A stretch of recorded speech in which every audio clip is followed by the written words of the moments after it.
Isso aqui é uma parada muito antiga da equipe que eu faço parte. Nem fui eu que montei isso aqui, nem... Bom, agora eu sei montar, né? Mas quando eu vi pela primeira vez, eu não sabia montar. Eu nem sabia como funcionava. Tipo, pra mim parecia bruxaria. E o que é isso? Isso é um testador de motor. Como muita gente testa os Travou. motores? Já viram uma coisa dessa? Eduardo, Estão me Pode ouvindo? repetir, é que travou. travou aqui Travou? pra gente. Então beleza. Ouviram até que parte? Pra mim. Eu vi a primeira parte, o início. Tá, eu vou recapitular. Esse aqui é um testador de motor. E na primeira vez que eu vi, eu não tinha a menor ideia como funcionava. Parecia bruxaria o que ele fazia. E por muito tempo pareceu bruxaria. O que ele faz? Ele testa o torque dos motores e vê se eles giram na mesma velocidade. Deixa eu tirar. Não tem uma peça, porque tem uma pecinha faltando aqui. Eu queria mostrar pra vocês. Calma aí. Beleza. Esse aqui é um testador de motor, é um testador de motor mecânico. O que muita gente faz? Muita gente coloca os dois motores no 100 e vem se ele anda reto. Ou, pior ainda, colocam um forçando o outro e giram para lados contrários. E vê se não acaba forçando. Essas duas maneiras não são muito eficazes para testar os motores. Essa maneira que é bem interessante. O que ele faz?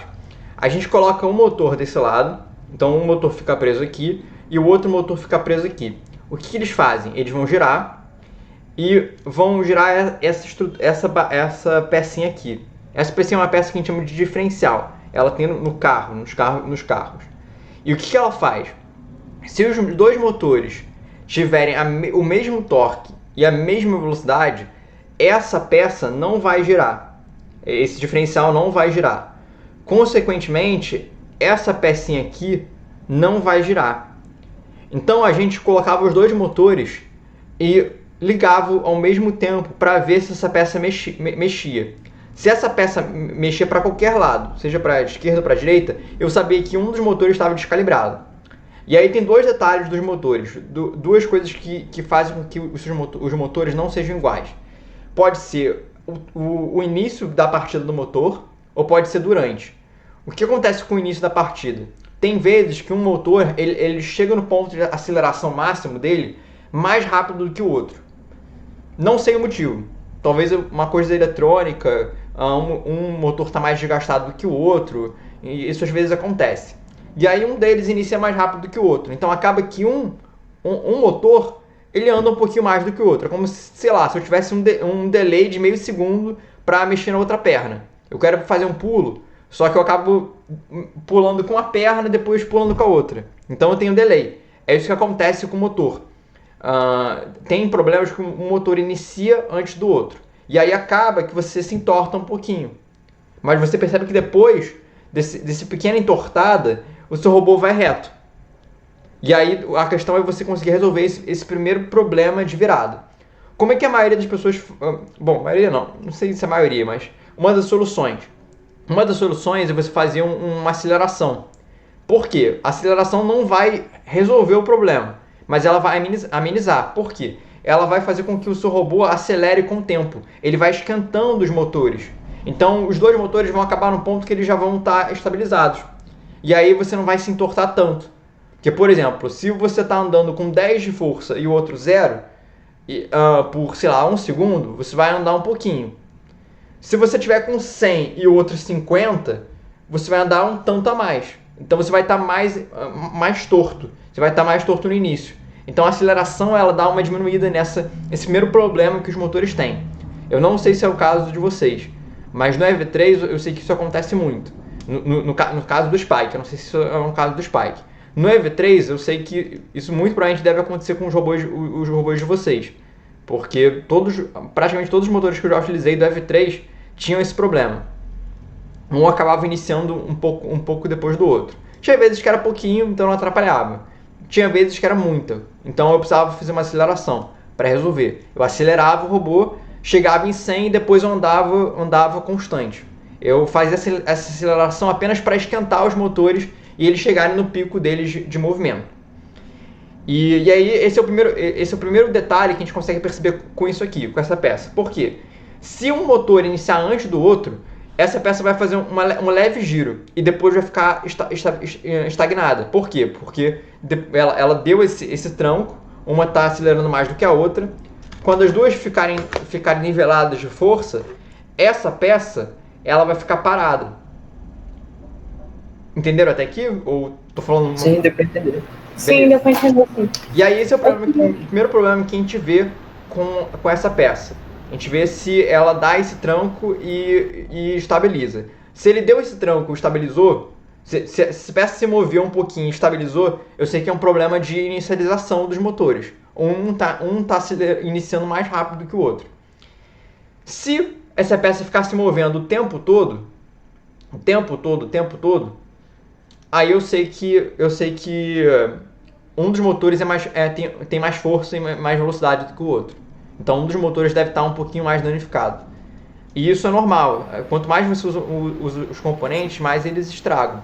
Então tem vezes que não tem como evitar. A gente utilizava muito isso por NXT. Com o EV3 melhorou. Com o Spike eu acredito que vai melhorar mais ainda. Isso vai praticamente não precisar. Mas no NXT precisava muito, porque os motores eles ficavam com uma diferença muito grande. Então a gente ficava fazendo um troca-troca de motores aqui para tentar encontrar motores que têm uma inicialização e uma força próxima para a gente utilizar. E é isso. Acho que vocês podem talvez tentar fazer uma parada dessa. Tenta se inspirar no diferencial do carro. Pesquisa essa peça chamada diferencial. Se essa peça não girar, você sabe que os seus motores estão calibrados. Se essa peça girar, é porque os seus motores estão descalibrados. Por exemplo, ó, para te mostrar. Eu vou segurar aqui e vou girar. Deixa eu ver se eu consigo. Calma aí, aqui? Ah, não. Ó. Se eu girar essa peça e não girar essa, vamos ver. Ó. A minha estrutura, ela anda, tá vendo? Se eu mover uma e não mover a outra. Mas se eu mover as duas... Deixa eu ver. Se eu mover as duas em sentidos contrários, a peça grande ela não vai se mover. E esse negócio também não vai se mover. Eu não consigo ser tão preciso, né? Com o meu giro. Mas ele vai. Então essa é a ideia que vocês podem talvez se inspirar para conseguir ver os motores. A gente vai fazer isso, porque é bem provável que o problema do nosso robô seja esse. Sim, porque agora que você falou, né, de um motor estar começando antes que o outro, a gente parou para pensar que acontece isso de vez em quando. Dá para ver que o motor esquerdo ele vai antes que o direito, dá para ver assim. Então nesse caso, os motores... Que eu e minha técnica, a gente foi gravar para ver o quão desnivelado ele estava andando. E toda vez ele ia na primeira ele ia reto, na segunda ele ia mais para cá e na terceira ele vinha mais para cá e ele nunca parava no mesmo ponto. A gente marcava todas as vezes que ele ia. Ele nunca ia no mesmo lugar. Então Sim. pode mesmo ser isso aí. Lá na nossa escola, no SESI aqui de Paragominas, a gente tem em torno de 10 maletas. De todas essas 10 maletas que a gente foi fazer esse teste, somente um motor parou no mesmo lugar. Deu um meio giro no completo. Então a gente ficou pensando, meu Deus, por que só um deu certo? Foi chocante. Às vezes os materiais se estragam um pouco, eu não tenho como evitar. A parada é encontrar dois motores que estão razoavelmente estragados da mesma forma. Caso os motores não estejam calibrados, como a gente faz para calibrar eles? Não tem como fazer. Porque não é um problema de eletrônica ou de programação. É um problema... Bom, pode ser um problema de eletrônica, mas... A única coisa que vocês conseguiriam arrumar é programação. Mas no caso dos motores não é programação, às vezes é mecânica. É as peças que estragam um pouquinho, alguma coisa lá dentro eletrônica que está um pouquinho mais estragada. Então não tem como resolver. Pelo menos eu não conheço nenhuma maneira de resolver.